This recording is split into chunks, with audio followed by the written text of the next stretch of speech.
Olá pessoal, na aula anterior nós conversamos sobre a ação de despejo, identificando as suas modalidades, identificando também a característica e a fundamentação, como também a dinâmica de cada uma das espécies de ações de despejo.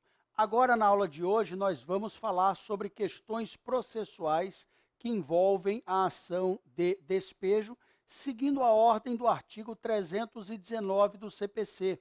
Sim, porque quando nós vamos elaborar a petição inicial em uma ação de despejo, seja por falta de pagamento, seja por denúncia cheia, por denúncia imotivada, enfim, seja qual for o fundamento desta demanda, nós vamos nos guiar pela Lei 8245/91, que contém normas especiais sobre essa matéria, normas específicas, mas nós não vamos abandonar as normas que estão no Código de Processo Civil, e eu destaco, dentre elas, o artigo 319, que relaciona os requisitos essenciais da petição inicial. Portanto, quando nós vamos falar sobre as questões processuais próprias das ações de despejo, nós precisamos olhar para esse dispositivo, para o artigo 319.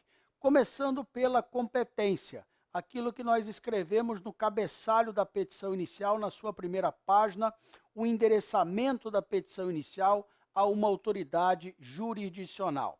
Nós temos aqui uma norma específica que está na Lei do Inquilinato, especificamente no seu artigo 58. Vejam, as ações inquilinárias, não apenas a ação de despejo, são ações fundadas em direito pessoal. E por isso, como regra, o foro competente seria o previsto no artigo 46 do CPC, ou seja, foro de domicílio do réu. Mas temos, como disse há pouco, no artigo 58 da Lei do Inquilinato, uma norma específica que prevalece em relação ao artigo 46 do CPC em respeito ao princípio da especialidade. Lei especial afasta a aplicação da lei geral. Qual é o foro competente em ações de despejo? Como regra, o foro de situação da coisa, exceto se outro houver sido identificado pelas partes e eleito pelas partes no contrato de locação. Vejam aqui, julgado sobre essa questão, conflito negativo de competência, ação de despejo, foro competente, artigo 58, inciso 2 da Lei 8245 de 91. Conforme prerrogativa contida no artigo 58, inciso 2 da Lei número tal, a Lei do Inquilinato, é competente para apreciar a ação de despejo o foro eleito pelas partes no contrato de locação. Cláusula contratual prevendo o foro de Sapucaia do Sul para dirimir os conflitos oriundos da locação.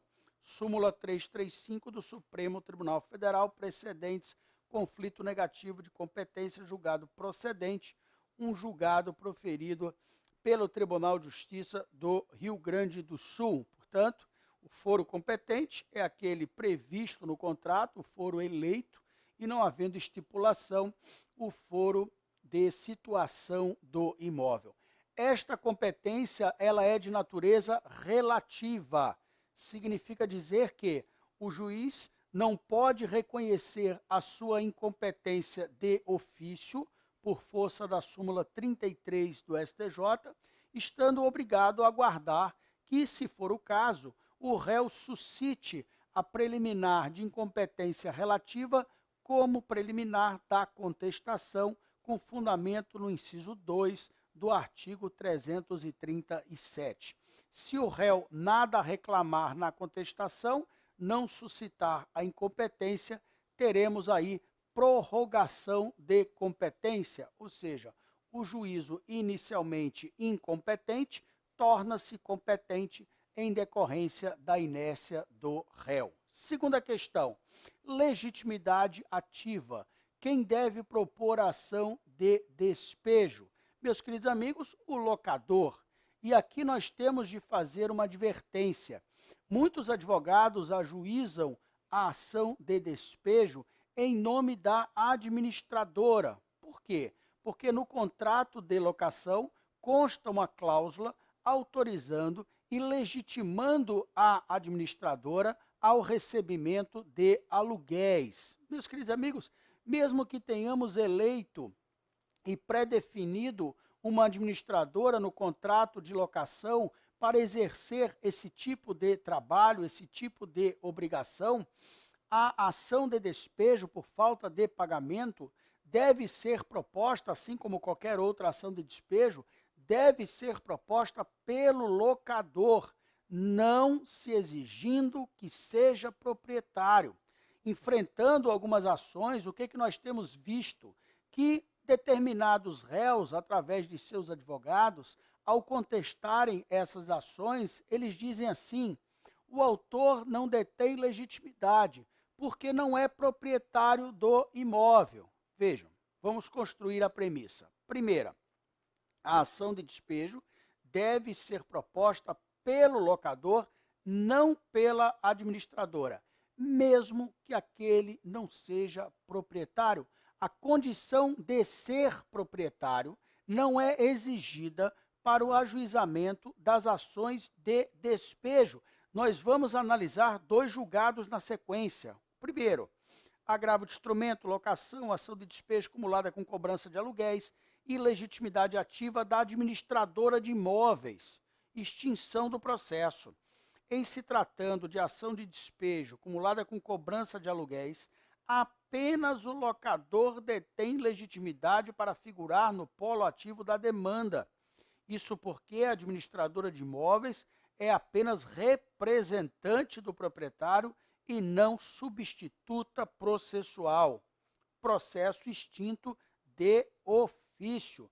Vejam aqui, quando reconhecida a ilegitimidade ativa, a consequência lógica é ou o indeferimento da petição inicial, se isso for constatado pelo magistrado no início do processo, e ele o faz com fundamento no artigo 330 do CPC, ou a extinção sem julgamento de mérito após a apresentação da contestação, se o réu tiver sido citado, e neste caso, essa extinção vem acompanhada da condenação do autor ao pagamento das custas, das despesas processuais e dos honorários advocatícios. Portanto, se o juiz extingue o processo, ato contínuo ao recebimento da petição inicial, através do indeferimento da primeira peça, não há condenação do autor ao pagamento de custas, de despesas processuais e de honorários advocatícios. Por quê?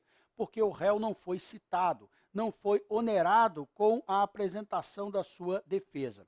Diferentemente, se o juiz não se apercebe da ilegitimidade do autor no início do processo e, por isso, determina que a secretaria providencie o aperfeiçoamento da citação do réu, vindo este ao processo e apresentando defesa, a extinção ocorrida após a prática desses atos deve vir acompanhada da condenação do autor ao pagamento das custas, das despesas processuais e dos honorários advocatícios em respeito aos princípios da causalidade e da sucumbência.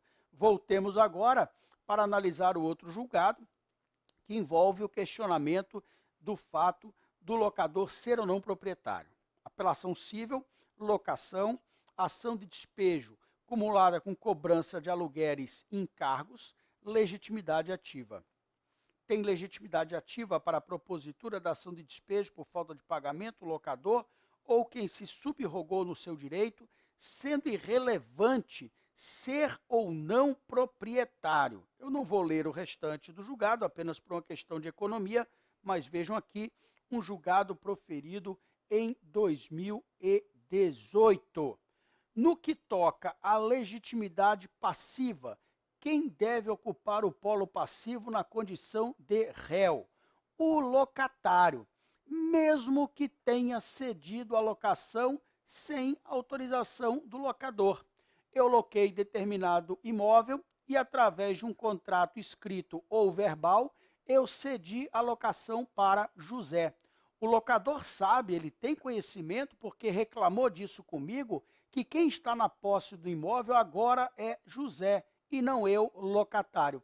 Mesmo numa situação como esta, a ação de despejo deve ser proposta contra o inquilino, contra o locatário e não contra aquela pessoa a qual foi cedido o imóvel por um contrato verbal ou escrito celebrado pelo inquilino. Me perdoem, eu fico inserindo julgados aqui para a nossa análise, apenas para fundamentar as considerações e demonstrar a vocês o entendimento jurisprudencial, me parece muito importante.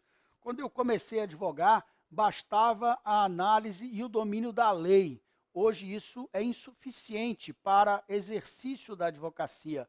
Nós devemos dominar muito jurisprudência, porque o nosso sistema ele está fundado nos chamados precedentes jurisprudenciais. Daí porque eu peço licença para ler um outro julgado, agora sobre a questão da legitimidade passiva, apelação cível, locação não residencial, ação de despejo, cobrança, cessão consentida, legitimidade passiva da locatária cedente. A cedência da locação, ainda que consentida, vejam bem, pessoal, ainda que consentida, não extingue o vínculo jurídico existente entre locador e locatário, permanecendo rígidos os deveres previstos no instrumento que firmaram.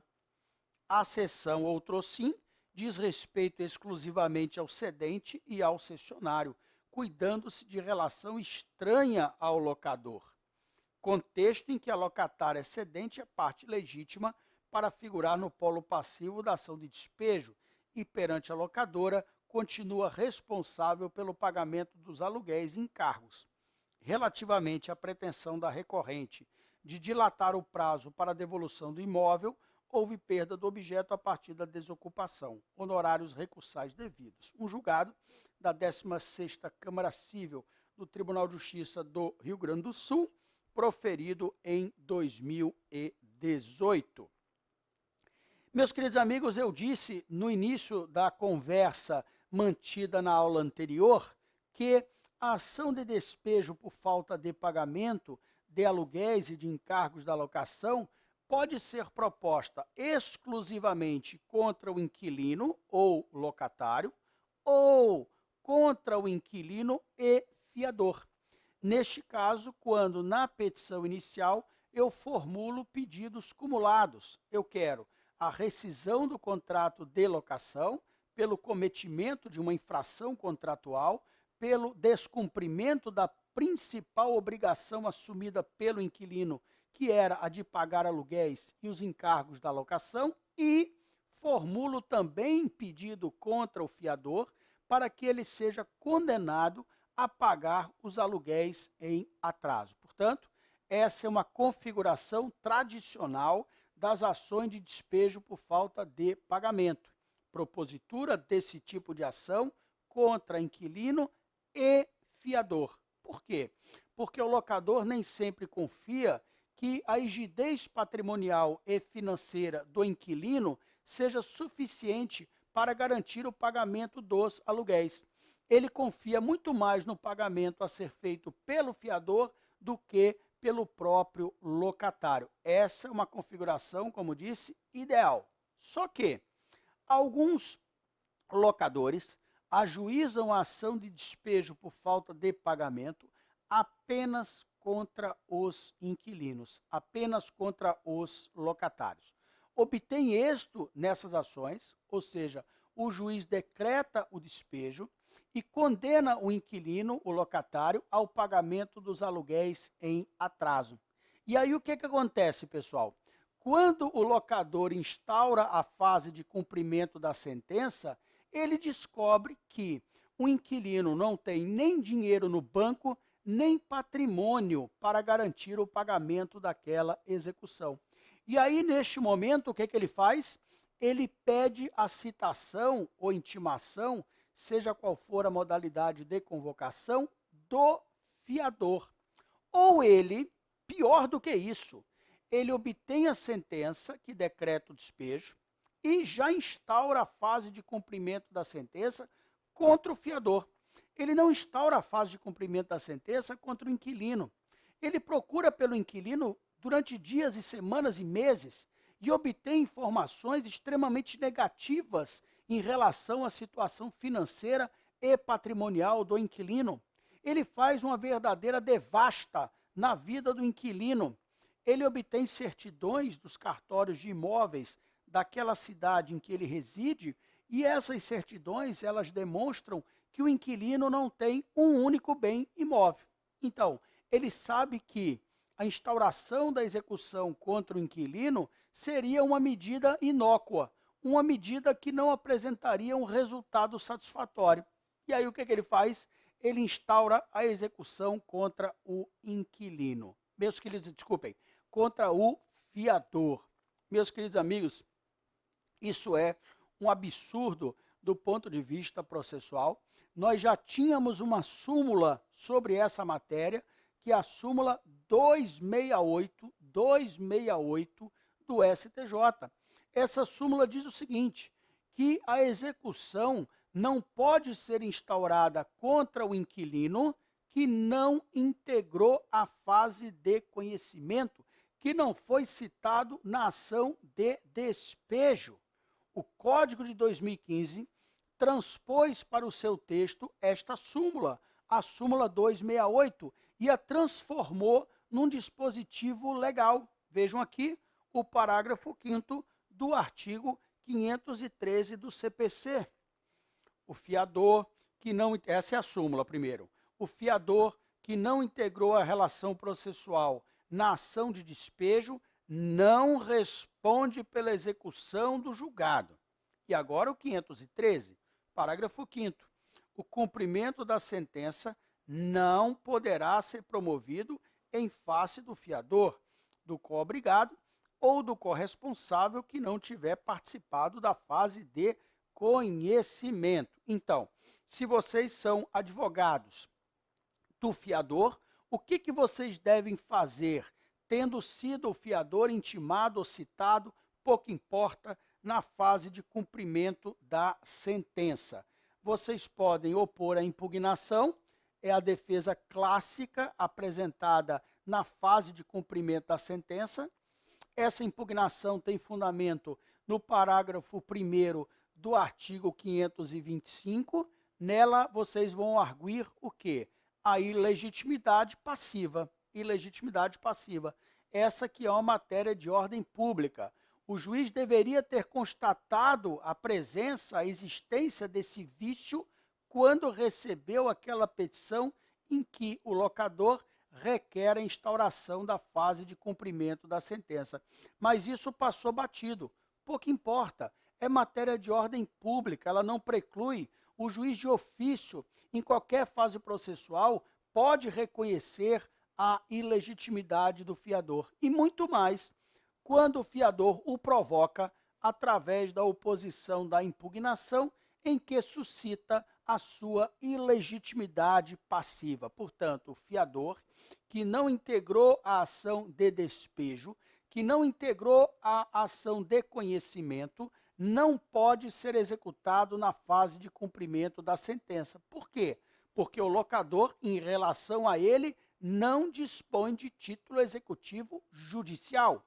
E exatamente por isto, o fiador pode, primeiro, opor impugnação, entendida como defesa clássica da fase de cumprimento da sentença, repito, com fundamento no parágrafo 1º do artigo 525, ou pode até opor exceção de pré-executividade.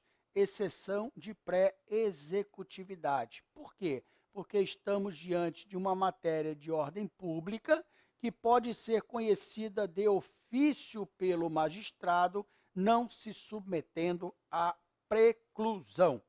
Meus queridos amigos, falamos muito sobre as petições, não é, que podem ser elaboradas nas ações de despejo, e eu vou compartilhar aqui com vocês a parte do pedido. O que nós vamos solicitar como pedido nas ações de despejo? Essa formulação de pedido vai impactar na instauração da fase de cumprimento da sentença em momento subsequente. Então vejam a importância da correta formulação do pedido na petição inicial. Vejam aqui. Pelo exposto, comprovado o descumprimento da principal obrigação contratual assumida pelo réu, o autor requer se digne Vossa Excelência a: primeiro, designar dia e hora para a realização da audiência tentativa de conciliação, com fundamento no artigo 334 da Lei Processual, intimando, citando o réu para comparecer ao ato e para apresentar defesa, se a proposta de acordo não for exitosa, sob pena de revelia. Quando nós examinamos a dinâmica das ações que até aqui visualizadas, a ação de despejo por falta de pagamento e as demais, o que nós percebemos? Percebemos que naquele esquema que eu elaborei, depois da petição inicial, nós temos citação do réu. Vejam, essa é uma tramitação clássica das ações, só que o Código de 2015 inseriu no seu texto o artigo 334 para prever a designação da audiência de tentativa de conciliação após o recebimento da petição inicial. O juiz que está incumbido do julgamento da ação de despejo, ele pode adotar aquela fórmula clássica, petição inicial, citação do réu, ou aplicar a norma do artigo 334 do CPC, designando dia e hora para a realização da audiência tentativa de conciliação, se, na petição inicial, inciso 7 do artigo 319, o autor manifestou o seu interesse pela autocomposição. Fazer uma coisa ou fazer a outra vai depender da técnica que seja adotada pelo magistrado naquela serventia, naquela vara em que ele presta a jurisdição. Ele não está, portanto, obrigado a designar a audiência tentativa de conciliação nas ações de despejo, podendo preferir aplicar as regras da Lei 8245 de 91 e, por isso, determinar o aperfeiçoamento da citação do réu após o recebimento da petição inicial. Vejamos agora o mais importante. Letra B. Ao final, julgar a ação pela procedência dos pedidos para decretar a rescisão do contrato de locação firmado entre as partes, esse aqui é o pedido principal, e, consequentemente, determinar a desocupação do bem locado no prazo que vier a ser fixado por esse douto juízo, condenando o réu ao pagamento dos aluguéis e dos encargos locatícios não adimplidos. Vejam, o autor aqui está formulando pedidos cumulados na quantia de R$15 mil, bem como dos demais aluguéis e encargos que se vencerem após o ajuizamento desta demanda, além das custas das despesas processuais e dos honorários advocatícios, que devem ser fixados no percentual máximo. Vejam que nós temos ainda como questão processual a superar a definição do valor da causa. Meus queridos amigos, temos aí uma norma expressa na Lei 8245/91, que é o inciso 3 do seu artigo 58, inciso 3 do seu artigo 58, estabelecendo a regra de que, nas ações inquilinárias, não apenas nas ações de despejo por falta de pagamento, não apenas nas ações de despejo por qualquer outra fundamentação, bem como nas demais ações inquilinárias, consignação em pagamento, revisional de aluguéis e renovatória da alocação, o valor da causa deve corresponder a 12 vezes o valor do aluguel mensal. De modo que, se o aluguel mensal estiver estipulado em R$1.000, o valor da causa será de R$12 mil.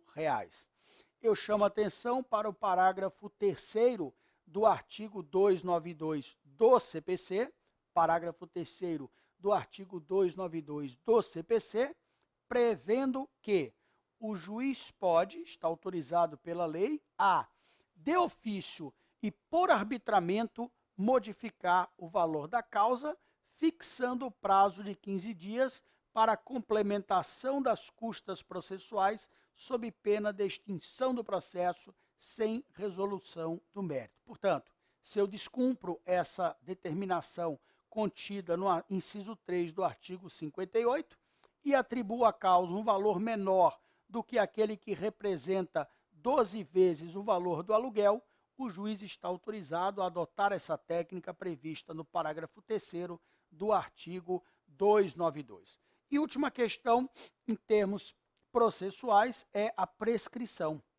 A prescrição para a cobrança de aluguéis. Essa prescrição é de 3 anos, como prevista no artigo 206 do Código Civil. Mais uma vez, eu recorro aqui ao material, apelação cível, agravo retido, ação de despejo cumulada com cobrança de aluguéis e perdas e danos. Questões preliminares de cesseamento de defesa e ilegitimidade ativa. Circunstâncias. O indeferimento da prova pericial tem fundamento no reconhecimento expresso pelo demandado, em ação de uso capião por ele ajuizado e julgado improcedente, de ter firmado o contrato de parceria agrícola com o demandado. Supera-se questão preliminar de legitimidade ativa, o demandado, como arrendante, é proprietário das áreas objeto do contrato de arrendamento. A prova apresentada demonstra que as partes firmaram um contrato particular de arrendamento agrícola que o demandado, como arrendatário, passou a inadimplir, o que autoriza a procedência do pedido de despejo, bem como a condenação do demandado ao pagamento dos valores que deixou de adimplir nos termos do contrato. Em razão do tempo decorrido, justifica-se o arbitramento dos aluguéis pelo juízo, de acordo com a perícia técnica realizada. E agora o que nos interessa. A prescrição aplicável é a trienal, de modo que a cobrança dos aluguéis vencidos no prazo de 3 anos que antecedem o ajuizamento da ação está prescrita. A apelação e agravo retido desprovidos, julgado de 2018 do Tribunal de Justiça do Estado do Rio Grande do Sul.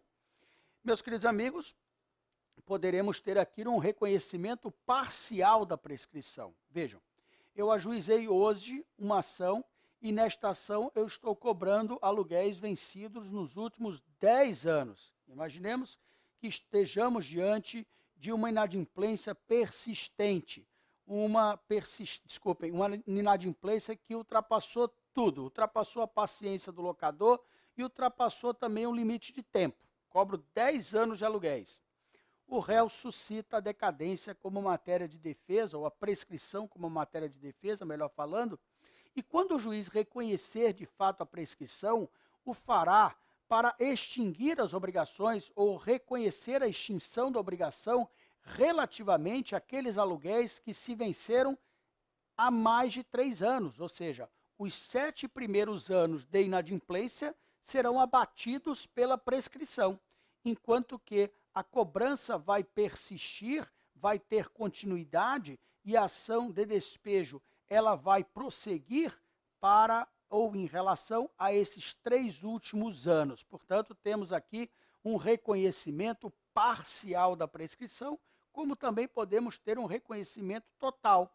Eu estou cobrando aluguéis vencidos nos últimos 2 anos, além dos 3 anos em que a ação deveria ter sido proposta. Então, eu estou em 2019, cobrando aluguéis 2018, 2017, 2016, estou cobrando aluguéis vencidos apenas em 2015 e 2014. Esses aluguéis foram abatidos, ou o direito à cobrança desses aluguéis foi abatido pela prescrição, resultando na necessidade de extinção do processo com resolução do mérito. Embora isso seja uma questão processual, não é uma questão de fundo, nós não estamos aqui discutindo o valor do aluguel, se foi pago ou não foi pago, é uma questão processual. Nesse caso, o reconhecimento da prescrição põe fim ao processo com julgamento do mérito, impedindo e sendo obstáculo para o ajuizamento de outra ação, providência acompanhada da condenação do vencido, no caso do autor, do locador, ao pagamento das custas, das despesas processuais e dos honorários advocatícios em respeito aos princípios da sucumbência e da causalidade. Eu vou ficando por aqui. Nesta parte, nós vamos voltar para analisar a parte final, ou trecho final, da dinâmica da ação de despejo, para que possamos falar sobre o cumprimento dessa sentença e depois na sequência, nós vamos nos debruçar em questões práticas. Até daqui a pouco, pessoal.